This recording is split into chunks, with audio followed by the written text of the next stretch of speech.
Hello guys, ഞായറാഴ്ച എണീറ്റ് വീട്ടിലെ പണിയെല്ലാം ചെയ്തിട്ട് ഇനി എന്ത് ചെയ്യും എന്നാലോചിച്ചിരുന്നപ്പോഴാണ് നമ്മുടെ പഴയ വീട്ടിലോട്ടൊന്ന് പോയാലോ എന്ന് വിചാരിച്ചിട്ട് എച്ചുമിയും കുഞ്ഞുങ്ങളെയും കൂടി ഞാൻ അങ്ങോട്ട് പോകാമെന്ന് വെച്ചത്. അങ്ങനെ നമ്മുടെ എച്ചുമിയും ആദിയും കല്ലും ഞാനും കൂടെ മന്ദം നടന്ന് വീട്ടിലേക്ക് പോവാണ്. നമ്മുടെ വീട്ടിലേക്ക് പോകുന്നുള്ള വഴിയാണ് കേട്ടോ ഇതെല്ലാം. എൻ്റെ വീടിന് ചുറ്റും ഫുള്ള് വയലും റബ്ബറും അങ്ങനെയൊക്കെ ആയിട്ട് ഭയങ്കര പ്രകൃതിയോട് ഇണങ്ങി നിൽക്കുന്ന രീതിയിലുള്ള ഒരു പ്രദേശമാണ്.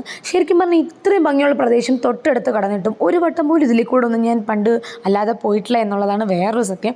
വേറൊന്നുമല്ല ഗൈസ്, മടി, വെറും മടി. പിന്നെ മിക്ക മലയാളികളുടെ രക്തത്തിൽ മലിഞ്ഞു ചേർന്ന ഒന്നാണല്ലോ ഈ മടി. അപ്പം എന്നെക്കുറിച്ച് പറഞ്ഞിട്ട് കാര്യമില്ല ഗൈസ്.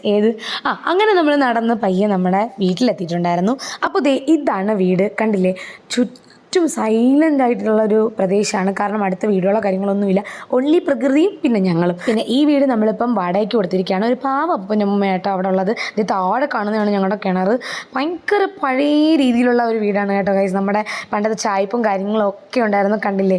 ഇവിടെ വെച്ചായിരുന്നു പണ്ട് കുക്കിങ്ങും കാര്യങ്ങളും എല്ലാം. അങ്ങനെ നമ്മൾ വീടൊക്കെ കണ്ടിട്ട് നേരെ തിരിച്ച് വരുന്ന വഴിക്ക് ഒരു ചെറിയ ചാല് പോലെ ഉണ്ട് കേട്ടോ. വലിയ വെള്ളമൊന്നുമില്ല, എന്നാലും ചെറിയൊരു ചാല് പോലെ ഉണ്ട്. അപ്പോൾ അവിടെ ഇറങ്ങണമെന്ന് കല്ലിന് ഒരേ വശം. എന്നാൽ പിന്നെ ഇറങ്ങിയേക്കാം എന്ന് വെച്ചിട്ട് നമ്മൾ പയ്യെ ഇറങ്ങി.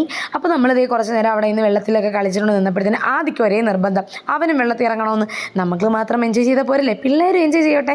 അങ്ങനെ അവനെയും കുറേ നേരം വെള്ളത്തിലൊക്കെ മുക്കിയിട്ട് പിന്നെ നമ്മൾ പയ്യെ നടന്നിട്ട് നമ്മളെ വീട്ടിലേക്ക് പോയി. ശരിക്കും പറഞ്ഞാൽ ഇത്ര ഭംഗി എൻ്റെ സ്ഥലത്തിലുണ്ടോ എന്ന് ഞാൻ ഇപ്പോഴാണ് ചിന്തിക്കുന്നത്. അങ്ങനെ നമ്മൾ പയ്യെ പ്രകൃതി ഭംഗിയൊക്കെ ആസ്വദിച്ച് നടന്ന് നമ്മുടെ വീട്ടിലെത്തി. ഇനി ഫുഡിങ്ങിനുള്ള ടൈമാണ്. അപ്പോൾ ഇത്രയുള്ള കേസ് ഇന്നത്തെ വീഡിയോ. Okay, by.